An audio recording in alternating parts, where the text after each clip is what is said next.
ಬೆಂಗಳೂರಲ್ಲಿರುವಂಥ national Islamic school ವಿರುದ್ಧ ಸದ್ಯ ಗಂಭೀರ ಆರೋಪ ಕೇಳಿಬಂದಿದೆ.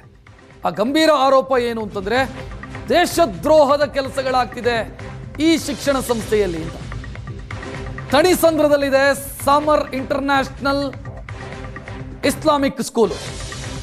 ಇದರ ವಿರುದ್ಧ ಈಗ ಕೇಳಿಬರ್ತಾ ಇರೋ ಆರೋಪ ಪರವಾನಗಿ ಇಲ್ಲದೆ ಅನಧಿಕೃತವಾಗಿ ಶಾಲೆ ನಡೀತಾ ಇದೆ ಮತ್ತು ವಿದ್ಯಾರ್ಥಿಗಳ ತಲೆಯಲ್ಲಿ ಮತಾಂಧತೆಯ ವಿಷಬೀಜವನ್ನು ಬಿತ್ತುತ್ತಾ ಇದ್ದಾರೆ.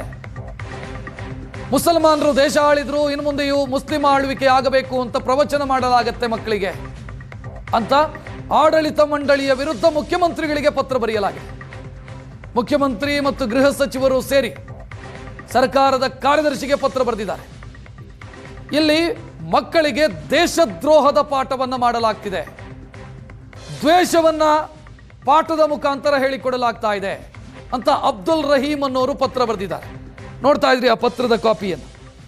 ಸಾಮರ್ ಇಂಟರ್ನ್ಯಾಷನಲ್ ಸ್ಕೂಲು ಥಣಿಸಂದ್ರದಲ್ಲಿದೆ.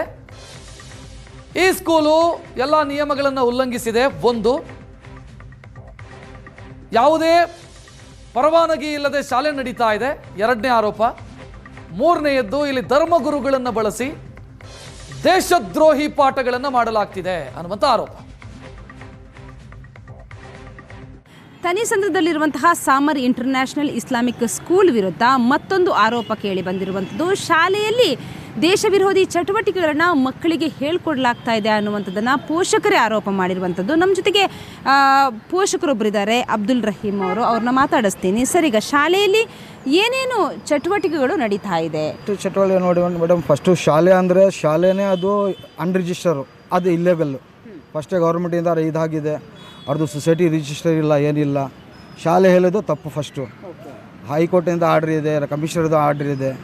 ಬಟ್ ಏನಂದ್ರೆ ನಮಗೂ ಏನಿದ್ರೆ ಆ ಸ್ಕೂಲು ಬಗ್ಗೆ ನಮಗೆ ಆಮೇಲೆ ಗೊತ್ತಾಯಿತು ಈ ಥರ ಅನ್ರೆಕಗ್ನೈಸ್. ಇವಾಗ ನಾವು ಕೇಳಕ್ಕೆ ಹೋಗಿದ್ರೆ ಅವ್ರು ನಮಗೆ ತುಂಬ ಹಿಂಸೆ ಮಾಡ್ತಾರೆ.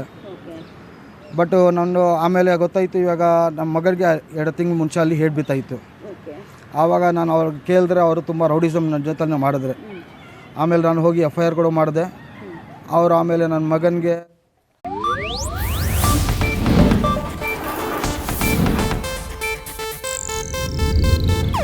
ಇದು ಏಷ್ಯಾನೆಟ್ ನ್ಯೂಸ್ ನೆಟ್ವರ್ಕ್ ಪ್ರಸ್ತುತಿ.